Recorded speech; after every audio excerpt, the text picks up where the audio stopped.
Hey, it's Kevin Lawton with the New Warehouse Podcast, bringing you a new episode today.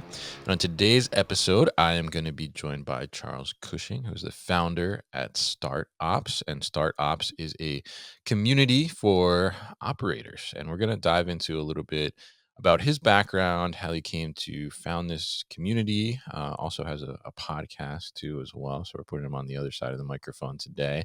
And we're going to talk a little bit too about those operators and what he's seeing in the market, how he's helping to address some of their needs and what they're looking for. And as we kick off 2025 here, also kind of what's top of mind in the operators mind out there as well. So Charles, welcome to the podcast. How are you? Thanks, Kevin. Yeah, great to be here and doing well.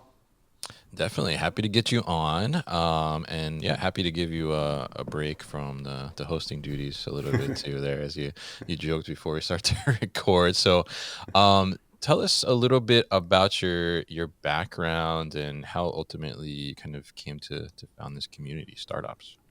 Yeah, absolutely. So the part that's most relevant is sort of right at the beginning. I After college, I was very briefly in finance doing equity sales and trading, but Mm, quickly one of my friends from high school recruited me to join his startup, which was a venture-backed re-commerce company called Twice, a very similar okay. business model to ThreadUp.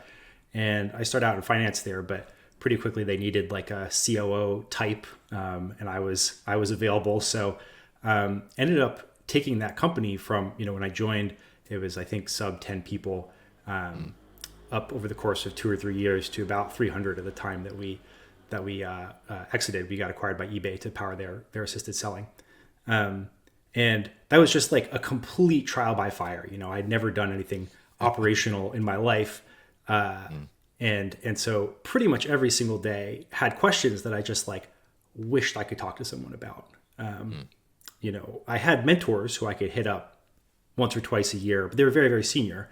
And so going beyond that wouldn't have been possible. But even just for like basic day to day stuff, like we're recruiting off of Craigslist for our warehouse team. By the way, mm, the ops team of this company was, we ran our own warehouse, and the ops team, CX and ops was, probably 200 or 250 of the total headcount. okay. And it's just like, yeah, like, where do I find labor? How do I incentivize people to stay? How do I make like a build or buy decision for a piece of software, or, a fixed asset investment? Like all these kinds of things, like basically every project, I was just winging it. And so I was so busy with that unfortunately it wasn't until after the exit that I had time to go and actually build that group of people who I wanted to talk to. Yeah. And that's what ended up turning into the startups community. So it started out, I think, with Keith Frymark, who you just actually had on the podcast, I think, recently. We met in Yeah. San Francisco. We started hosting drinks for operators. And then at some point before the pandemic, we moved the group onto Slack. And that was like a big unlock. So Mm, it both allowed people to start inviting other people they knew. It was the first time the group sort of grew organically outside of people who Keith and I knew directly, and it was also perfect timing because it was right before COVID, and this was every operator was suddenly facing unprecedented situations in their own company between the four walls, and it was the only game in town for a public forum for operators to discuss. So that's how the group got started. I went and ran a founder community called On Deck for a mm, couple of years, and learned a lot about community management through that process. But I always kept startups running, and I love the people, I love the space. It was something I always wanted to get back to, and so today the group stands at about 200 operators. It's very we have a member based admissions process. It's very curated. I'd say probably 90% of the people who join still come in through referral.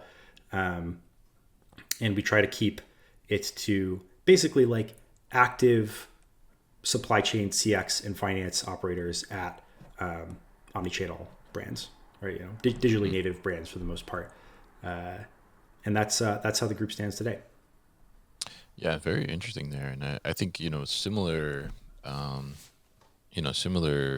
ideas and paths there. I think that we kind of win on in a sense, because I can definitely relate to that. As I came out of college, I had not done anything in logistics or supply chain or anything from an education perspective, and found myself in in that world, and I had the same questions.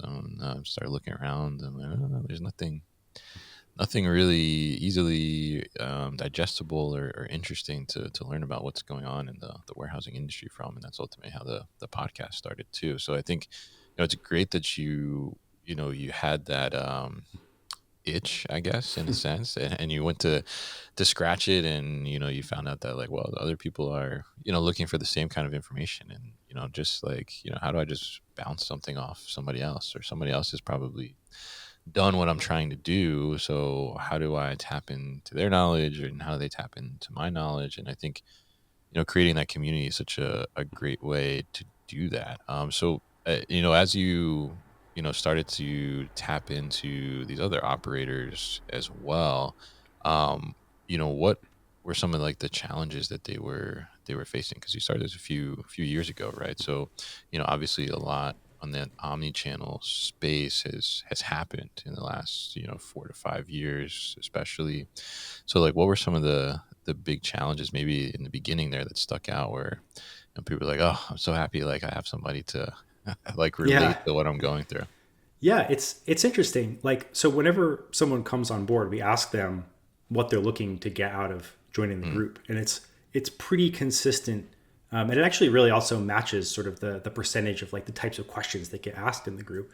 Number one is just meeting new people. Unsurprisingly, people want to join communities to expand their networks in a way that doesn't mm, feel networky. I'm personally of the belief that one of the best ways you can get to know a person is by helping them. And communities create this sort of surface area where you can sort of be useful to other people and get to know them that way, and that feels really good. And then also, accept reciprocity and ask your own questions and get help. Yeah, teaming up with someone on a project, whether it's for 15 minutes or you end up hiring them, is just an incredible way to connect. Interestingly, though, a really close second is I put it in the category of like vendor intel.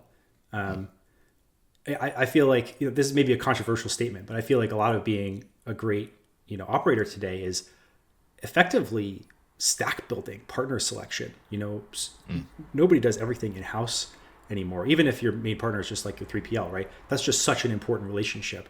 And being able to have the right long list, have the right short list, get benchmarks on what to expect before you go into a relationship. The delta between what's on someone's website and how things actually are under the hood can be so huge in operations. It's incredibly important to make sure you're getting that right. And the only good source of true information is other operators. mm. That's why communities like this are really valuable. It's almost like it's the internet that exists for all the things that aren't actually out on the internet, right? It's the knowledge that's in people's heads, and so that's really especially important for things like vendor selection, where you're making 5, 6, 7 figure decisions whenever you pull the trigger, and you're also going to have to explain to your CEO, to the board, when those mistakes go wrong. Mm. And then the final category is hiring or getting hired. This one, this happens, like, I'd say less out in the open, but a lot of StartOps members end up working with and for each other in different capacities, and or finding referrals through each other. I just got off the phone with Mm. someone a day or two ago that they just made a senior hire through the network, and that's also super important, right? It's all trust based, and yeah. So those are the three big functions that we serve. Like, we help operators expand their networks. We provide a venue that, like, until recently, didn't really exist a lot of other places. I think it's Yeah. great. The industry is rapidly becoming more tuned to the needs of operators, and you're getting a lot more dinners and events and communities even. But for a good 6 years there, there wasn't really anything. Getting that vendor intel, and then finding your next role, or hiring your next teammate. Yeah, yeah, and I think that's great too. I mean, I think it's great to hear, those from like a community perspective, I would call those wins, right? That, hey, oh, somebody, got their next role because of the community, right? Or that network that you've created, or as you mentioned, they've able to make a better, more informed decision, and due to that. And, I think it's great to be able to have that forum. And I think it is great, like you said, to, see the recognition of, the operators themselves, and, even just the operations world in general, especially from like a supply chain perspective too. Unfortunately, in some ways, it took a pandemic, I think, for people to recognize, the importance of operations and supply chain and all those things. But it's great that, that recognition is happening now, and people are finding places too, like you said, to share with each other, and learn from each other as well. So now you mentioned there, talking about, you're looking for partners, and how to solidify those, and vet those out as well, amongst peers. I think is a great way to do that. So, tell us a little bit about, because obviously, I think your community is very well, curated. I think I read something somewhere that, you take pride in making sure that, the it's not, necessarily infiltrated by people trying to sell something in there, right? So tell us a little bit about, from an operator perspective, why is it so challenging to get some of that reliable information that, maybe hasn't been influenced in some way by a marketing or a sales channel? Like, why is there a challenge there? Yeah, I think there are a number of reasons that getting good information as an operator are challenging. One I sort of already alluded to, like Mm, just like the problem with websites. There's so many problems with websites, especially in logistics, right? right. One is that I think it's often just really hard for marketing teams to translate what a product does into the language that operators Mm, understand, and that's something that we sort of are working on. We've got some projects on our own side to like do that translation. Another thing is that they go out of date. Like I'd say probably 1 in 3 calls I do with like a founder at a kind of tech company or supplier or whatever. They're like, oh yeah, we're about to redo our website. Our website's 6 months out of date, like whatever. And I think there's also just a big fear of competition, so people don't put the whole shebang up on the website, right? Like sharing demos, you'd think would be like a really obvious thing. It's what every operator wants, but a lot of people are scared to put demos out. So this is like a back channel for all that that information. Another issue is that there's just like a matching problem. Supply chains are very specific, right? You get this mm, huge multivariate, you know, optimization problem, and whether you're using, NetSuite or Fulfill as your ERP actually has lots of downstream implications, and probably like was the result of lots of upstream decisions. And so being able to put your questions, yeah, like one size fits all answers don't really work. It's almost always mm. you're going to get information from someone who has like a pretty good match with your supply chain setup, and it's not always obvious who that person is going to be from the outside. You usually can't just go look at LinkedIn and say, oh, this person's sourcing from China and they're using these partners and blah blah blah. Yeah. And so we, directly and indirectly create liquidity for those kinds of questions to find the people who can answer them. So I'd say it's like a 2-part thing. There's like one, marketing, getting past the marketing, Mm, or translating. I don't even think people are trying to be, deceitful in their marketing. It's just really hard to convey the extent of what a product does. And then even beyond that, if you want to get any sort of external validation, finding the right person to talk to is hard. mm. Yeah, I think it's great points there. And I'm curious on the point there where you said that, you would think that these companies, want to show demos, right? But oftentimes, like, they don't, right? And I've run into that myself, where, we were trying to do a while back, we were trying to do a series where we would just do like live demos with some of these solution providers on LinkedIn, and there was a lot of resistance there. Like, oh, we don't necessarily want to show anything live, right? Can we just do a live and show some slides? And I'm like, no, we want to see how this works, right? Like, that's the Yeah. whole point. And I'm curious your thoughts there. I mean, like, why is that resistance? I mean, do you think and maybe from the community too, people have talked about this. I'm not sure, but is there, when that happens, right? And these companies don't necessarily want to show demos, or not as, like forthright in, putting that demo out there. I mean, do you think there's some skepticism there, or like, how does like an operator react to that? Yeah, I mean, I think it's a mistake. I think most people who don't show demos should. It is, Yeah. again, it's like the most requested piece of information. I think an operator can get a sense of what something can and can't do so much more easily than you sitting there explaining it. But in terms of like the reasons I've heard people don't do it, I think again the ones that have come up anyway. Like one again is just privacy. People are scared about competitors ripping off their product or knowing what happens under the hood. So that's definitely a big one. Another, I think, is fear of it going out of date. Like the products are updating all the time. They don't want something that's out of date floating out and misrepresenting the company. And then the final one is a lot of these tools are like quite overwhelming. And I think that salespeople and founders are afraid of just showing the whole cockpit instead of guiding you sort of step by step how to fly the plane. And that, that I think there's something to that. Like if you just see like an ERP interface for the first time, you've never seen one before, you might not, know exactly what to do with it. But I still think it's better than trying to over abstract it.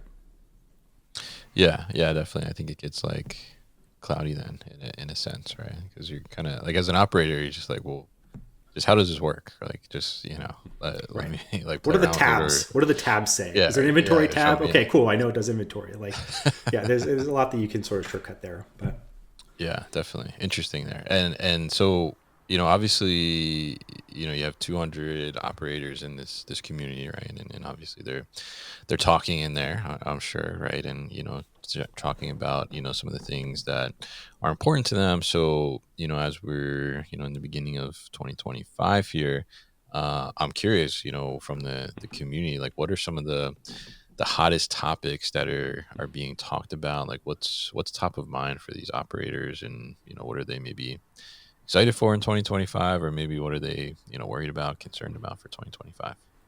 yeah, I can pull out some themes, but I think the thing that is interesting, the thing I love about the community is so much of it is actually just like brass tacks. There's not necessarily a theme to it, but it's like, I pulled out a couple of questions just as an example from the last couple of days.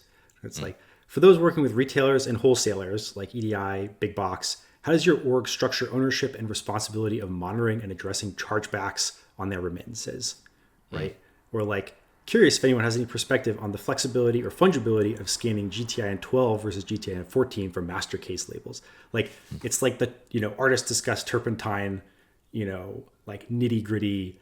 I don't think anyone's out there really talking that much about like, hey, like here are big themes. And that's why it's useful. Like you could take that information and go back and use it like that day. That said, thematically, I think perennial discussions that happen, both on and off Slack, like S&OP, how do you set it up for success? How do you convince your team that it's important? Like ops obviously is like the tail of the dog on a lot of marketing initiatives. And so getting that to work in a way that is copacetic to all teams is important. Inventory planning and software, I think a lot of people still use spreadsheets, and there's always just like questions about, well, is this the right product to use, to jump to? When should we do this? Can I handle this complexity? That kind of thing. 3PL stuff perennially, like who should we use? Are these guys good? Will they do this? How do we benchmark these kinds of this pricing? And then really interestingly, new tech comes up a lot. Like whenever new products come out, operators are incredible early adopters. In fact, I'd say I can name probably 4 or 5 companies out there that like might not exist if one of our members wasn't their anchor design partner. Really interesting. And so and there's new stuff. It's accelerating. Like there's new stuff coming out every single day, and people are curious and they want to learn more about it. And you have people bringing their favorite tools to the community and sharing them, and people asking about stuff. So that's a huge one.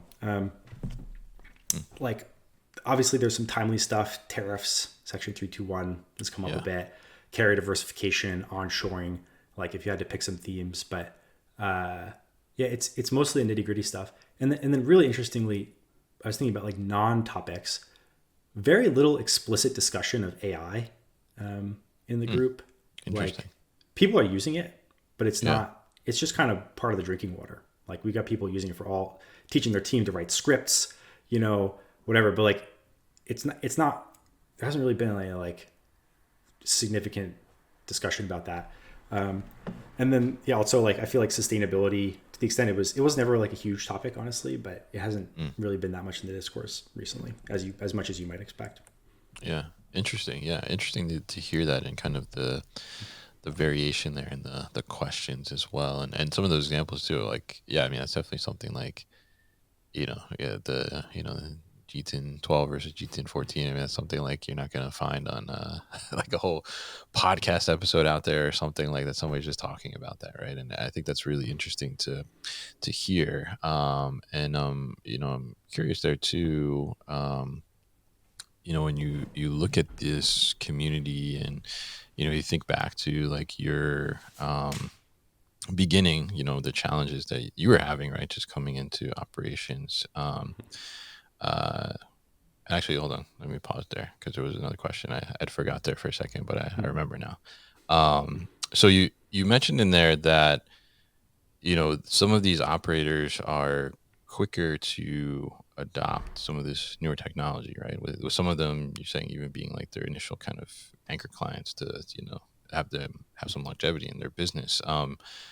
So I'm curious because I'm sure most of your community members, as you mentioned, are operators working omnichannel and obviously startups, right? So they're newer businesses in a sense. Why do you think they are maybe quicker or earlier to embrace some of these newer technologies versus some of the larger retailers or other players in industry that have been around for quite some time and maybe arguably would have more cash to test some things or more resources to do some of this like R&D with newer technologies. Yeah, and I think it's actually worth calling out because I sort of didn't properly address this at the beginning. Mm, The the ops leader who is in startups is at a 50 to $500 million like solidly mid market brand. There's actually not a mhm. lot of smaller brands, and we also don't do a ton of like enterprise just because those are completely different. They're all Yeah. different beasts from each other. So these aren't small companies. But I think it's actually it's the sweet spot for testing new tech because you're not so girded into an enterprise structure where everything needs Mm, a million. If you're the VP ops at I'll just use Caraway, right? mm, You can pretty much make the call or like champion a tool, yeah. right? It's not going to have to go through a million committees, and so you can get stuff in there pretty quickly. And you're big enough that if it's the right technology, you know, saving percentage points can mean saving billions of dollars. Hmm. And so it's meaningful versus the other ends of the spectrum where, it's maybe too small to have a huge impact or it's too big to be able to like iterate with a startup or be willing to take that risk. Interesting there. Yeah. Yeah. And yeah, I was curious about that because, oftentimes, I talk to a lot of solution providers, right? And people that are bringing different tools to the market and things of that nature. And especially on the startup side too. And yeah, I mean, there is a lot of, I guess, red tape in a sense, right? Where, you look at somebody like, I don't know, just a big retailer like Macy's maybe or something, right? Like, well, there's a lot of like approvals that need to happen and all these different things, and like we don't know. So it's interesting to see that, and oftentimes I think they'll probably get uh, wins from that to move quickly on something and put it in place and be nimble in that sense, which is an interesting way to look at I guess these newer businesses in a sense where these businesses that have been around for if you take the example of Macy's for however many years, right, decades, right, then in that sense it's like, well, they're trying to almost catch up, right, Hmm. in a sense. So it's very very interesting Yeah. position there. So uh so now I'm curious too. I mean, as you look at this and, you think back to like, where you were starting in operations and some of the operators there in the community as well, what are some of like the biggest challenges you think operators face as they kind of continue to grow their careers? I mean, you've mentioned that a couple of operators in there have found their next job in the community or through the network, and what are some of the challenges that they face as they kind of try to continue to move up and scale that career too?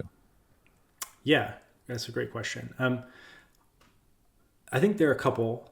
One that we see, like, it's kind of sad how sort of prevalent it is, but like one is just burnout. Mm, Ops is hard. You yeah. hold a lot of responsibility. You get blamed for a lot of stuff. You're moving physical stuff while everyone else at the company is moving bits. Um, and I think there was this sort of like halo that during COVID, everyone suddenly appreciated the ops team. But like from what I've heard, like that's also for many people sort of burned off a little bit. So we do, I'd say, a good number of operators at some point look around and they're like, do I want to go try something else in SaaS? Do I want to, Mm, try going fractional where I'm not sort of holding so much of the bag on these really heavy decisions? So I think that's one big thing that comes up. Another thing is, I don't know what's sort of behind this. I feel like there's still a lot of great ops roles out there and a lot of great operators getting hired. But it feels like in the last year or so, a lot of those jobs have gone a little bit underground. Like you see them come through mm, recruiters, you see them come through, networks and communities like StartOps, but they're not getting posted as much. We run a jobs newsletter or a newsletter that includes jobs, and we scrape yeah. about 1,500 jobs boards as part of that. And it's just been interesting to see over the course of 2024 the number of senior postings, I'd say, ticking down, fairly substantially over the course of the year, and a subsequent increase in operators sort of interested in or looking to get into fractional work. Being able to own their Mm, desk, whether they're working in another company currently or not. Just being able to make themselves a little more legible and be able to sort of plug in for specific things versus being dependent on a full-time role. So I'd say those are some of the challenges in the way that operators are are rising yeah. to them. Interesting. Yeah. Yeah. And I see the newsletter and, the jobs in there, definitely is a very good resource, I will say. And I thank you too for posting our events in there as Oh well yeah, in the of newsletter. course. Definitely. So tell us a little bit too about, you have the community, right, which we've kind of talked about here. And you mentioned the newsletter as well. But you also have the startups directory. So tell us a little bit about that. Tell us, why you're building that and kind of what the purpose is there. Yeah, this is something we're really excited about. It's sort of starting out, or it started out as like an internal tool for the community, and we're always sort of testing new stuff with the community before we roll it out publicly. But we're, there's no Wikipedia for ops. There's Hmm. no Quora for ops right now. You have very good specific verticalized tools that will help you sort of understand, you know, very specific aspects of the space, right? Like there are great 3PL finders and directories and brokers out there that can help you navigate that. But in terms of just like the sort of top of the funnel, a place you go to ask any question, you know, that's effectively what's happening in the Slack community right now. But the Slack community doesn't scale, right? Our group, it gets in some ways, even though each person joining might add another 10 or 15 or 20 years of experience to the group, they're also Hmm. adding another pair of eyes on the ask channel that are maybe making it harder for people to just go and ask the question they want to ask. Yeah. So we're working on trying to create a central repository for all of the relevant information, you Hmm. know, about the different players, companies, people, jobs, events in the space. And we're going about it like this may be true of other industries too, but especially in like supply chain. Every There are two types of information you always need to know, right? One is just the factual information. What is this company? What do they do? Like what actual products do they have? That alone is actually quite hard to get, as we talked about. Yeah. And then there's the social piece, right? can I trust it? Who do I know who uses it? Like, Mm. how are they gonna react in a crisis? And so that's like ultimately what we're trying to build with the directory. AI is unlocking some really interesting new ways of getting that information in a sustainable way, and also servicing that information. And so yeah, today the way we're sort of starting out is on the company side. So we're building this company directory. The first step was just like trying to get a map of all the relevant companies, which we collected Mm. everyone who's been mentioned in onboarding or in Slack by every startups member, and we added it to a bunch of our own data. So you can now search all those. We then group them into lists, which we're going to continue to sort of use the community to curate. Like when you go to look for inventory planning tools, like who else should you Yeah. be looking at? Like let's group those things together. And then the next step is going to be getting sort of a deeper dive into each product or service itself about what it does, and then we'll do the same thing for people, and then put a layer on top of that that makes it all searchable. So that's where we're at. But it's live today, and if you go to startups.network, you can take a look at what we have out there, and we're shipping new releases pretty much every month. So Nice. Yeah. Yeah, I love that because I think there is there's not like a one place to search for like the tools or what you're looking for. Like even if I think about um just back when I was, an ops manager and stuff, if I was just looking for like, we have this problem, like, is there anything out there like that? It's just like, it's to Google basically, and yeah, or somebody maybe, and they don't necessarily know everything either, right? So it's kind of like, where is that central place to find those things? And I think that's a great tool to be building, and definitely excited to see how that continues to evolve, and love that it's also has the feedback from users and operators that are in the community as well, which makes a lot of sense. So really interesting to hear about the startups journey here with you, Charles, and definitely interesting to hear about the community. Love what you're doing, and looking forward to continue to see how you expand on the startups world that you're building there. So if people are interested in maybe checking out the community, applying to join, or looking at the directory itself, or just jumping on the newsletter too, which is a great resource, I will say as well. What's the best way to do that? yeah, you can get to almost all that through startups.network. It's our site. I don't think because the community is pretty referrals driven, we have a separate page for that. But I'm Charles at startups.network. If you're interested in joining, just email me. Happy to have a look. And yeah, if you can get on the newsletter from the site as well. That goes out weekly with jobs, new relevant fundraising in the space, talent, candidates for jobs who are looking for their next opportunity, events, and a bunch of other sort of useful resources. All right, great. And we'll definitely put all that information at thenewwarehouse.com, as well as in the show notes here, so people can easily find it and get in touch with Charles. And definitely make sure you do that. And yeah, thanks so much, Charles, for coming on the show today and sharing your time with us. Thanks for having me, Kevin. Hey guys, thank you so much for tuning into today's video here on our YouTube channel, The New Warehouse Podcast, and I appreciate you tuning in. If you liked what you saw, make sure you subscribe to our channel, and if you like this video in particular, make sure you like it as well. And if you want to get this great t-shirt that you see in the video behind me, Warehouses Are Sexy, head to warehousesAreSexy.com and get your own.